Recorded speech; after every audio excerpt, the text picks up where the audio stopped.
ድሃ፣ ሀብታም ስንቶቻችን ስለነዚህ ቃላቶች ግንዛቤው አለን? ኦር ደግሞ ከባክግራውንዳችን የሰማናቸውን ነገሮች አሁንም ድረስ እየተጠቀምናቸው ነው? ድሃ የሚባለው ምን ነገሮችን ማሟላት ሲያቅተው ነው? ወደ ህይወቱ ምን ነገሮች ማምጣት ሲያቅተው ነው ድሃ የሚለውን ስያሜ የሚሰጠው? ከዛ በተቃራኒ ደግሞ ሀብታም የሚለው ምን ነገሮች በህይወቱ ዙሪያ ሲኖሩ ነው ሀብታም የሚለው ቃላትን የምንጠቀመው? እነዚህ ቃላቶች ግንኙነታቸው ምን ያክል ነው?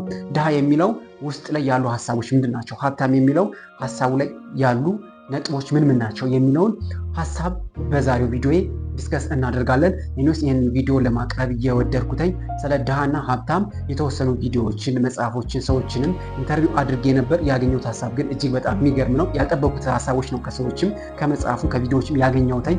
እኔስ ያገኘኋቸውን ሀሳቦች ሼር አድርጋቸዋለሁ። እንደሚጠቅማችሁ በጣም እርግጠኛ ነኝ። ስለነዚህ ሀሳቦች ድሃ ሀብታም የሚሉት ሀሳቦች እንግዲህ ይህንን ቪዲዮ እስከ መጨረሻው ካያችሁት በተወሰነ መልኩ ግንዛቤው ይኖራቸዋል ብዬ አስባለሁ።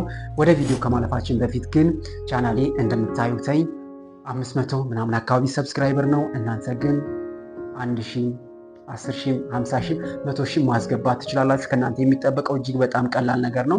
ሰብስክራይብ በተኗን ብቻ አንድ ጊዜ ክሊክ በማድረግ ቤተሰብ የሆኑ ድጋፋችሁ እንዳይለይኝ በታላቅ አክብሮት እጠይቃችኋለሁ። ንጉሴ ነኝ። ወደ ቪዲዮ ድሃ ሀብታም የሚለው ሀሳብ እንግዲህ ካየሁት ቪዲዮ ከሰዎች ካገኘሁት ሀሳብም ከመጽሐፍትም እንግዲህ መቋጫ የሚሆን ሀሳብ የለውም። በነገራችን ማወቅ መቻል ያለብን እና ደግሞ በዚች ደቂቃ ብቻ ስለ ድሃና ስለ ሀብታም ተወርቶ የሚያልቅ አይደለም።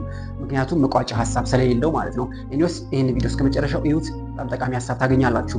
ድሃ ማለት ምን ማለት ነው? የሚገርመው ነገር ከዛ በፊት ግን ሁላችንም አጀማመራችን ነው እንጂ አመጣጣችን ተመሳሳይ ነው። እንዴት ማለት በጣም ጥሩ። ሁላችንም ወደዚህ ምድር ስንመጣ ተመሳሳይ ሁነን ነው የመጣ ነው። ሁላችንም ንጹህ ሁነን ባዶ ሁነን ራቆታችን ሁነን ነው። ማንም ልብስ ለብሶ የመጣ የለም። ማንም ብዙ ብሮችን ይዞ የመጣ የለም። ማንም ብዙ ህንፃዎችን፣ ብዙ መኪናዎችን በሀብት የምንለው ደረጃ የምናስቀምጣቸው መስፈርቶች አሉ። እነዛን ይዞ የመጣ የለም። የምንለያየው የቱ ጋር ነው? አጀማመራችን ላይ ነው። አጀማመራችን እንዴት ለያየን የሚለው ሀሳብ ደግሞ ዋነኛው የዚህ ቪዲዮ ማጠንጠኛ ሀሳብ ነው የሚሆነው።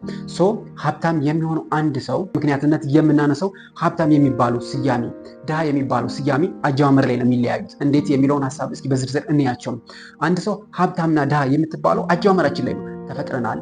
ከዛ በኋላ ከተፈጠረም በኋላ እንግዲህ ሰዎችን ስጠይቅ ከሰዎች ያገኘሁትን ሀሳብ ሼር ያደርጋችሁ። አንድ ሰው ድሃ ማለት ምን ማለት ነው? ድሃ ማለት በጣም ቀላል እኮ ነው። በቃ ገንዘብ የሌለው፣ ቤት የሌለው፣ መኪና የሌለው፣ በቀን እንኳን 3 ጊዜ ለመብላት የሚቸገር ያ ሰው ድሃ ነው።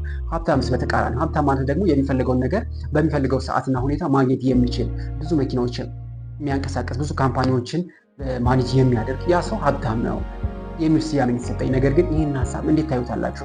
ድሃ ማለት ማግኘት የሚፈልገውን ነገር ማግኘት ሳይችል ሲቀር ነው ወይ? ሀብታም የሚለውስ ማግኘት የሚፈልገውን ነገር ማግኘት ሲችል ነው ወይ? ሀሳቡ በነገራችን ላይ በአንድ በኩል ትክክል ነው፣ ያው የመጣንበት መንገድም ስለሆነ። ድሃ የሚለው ስያሜ ማግኘት የሚፈልገውን ነገር በሚፈልገው ሰዓትና ሁኔታ ማግኘት ሳይችል ሲቀር እንግዲህ የማይችልበት ምክንያት አንደኛ የገንዘብ፣ እዚህ ምድር ላይ ያው ሁላችንም የምንፈልገውን ነገር ለማግኘት ሰው የሚፈልገውን ነገር ስንሰጠው ነው። ስለዚህ ያን ነገር የሚፈልገው ነገር አንድ ሰው ካልሰጠ ነው ሊሰጥ አይችልም። ያ ነገር ሀሳቡ እንዳለ ሆኖ በተቃራኒ ደግሞ ለየት የሚያደርገው ነገር አለ።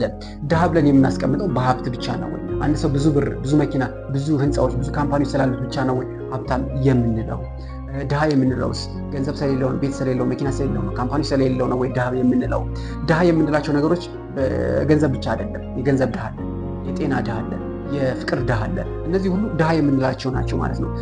በሀብታም የሚለውን ነጥቦችን እናያለን። ድሃ የሚለውን እስኪ እኔ በገንዘብ ደረጃ ድሃ የሚባል ሰው ቅድም እንዳልኳችሁ ነው። የምንፈልገውን ነገር በምንፈልገው ጊዜና ሁኔታ ማግኘት ሳንችል ስንቀር ያ ነገር የገንዘብ ድህነት ነው። ምክንያቱም እዚህ ምድር ላይ የሆነ ሰው የሚፈልገውን ነገር ስንሰጠው ነው የምንፈልገውን ነገር የሚሰጠን። ያ ነገር የሚሆነው ደግሞ በብር ነው ማለት ነው።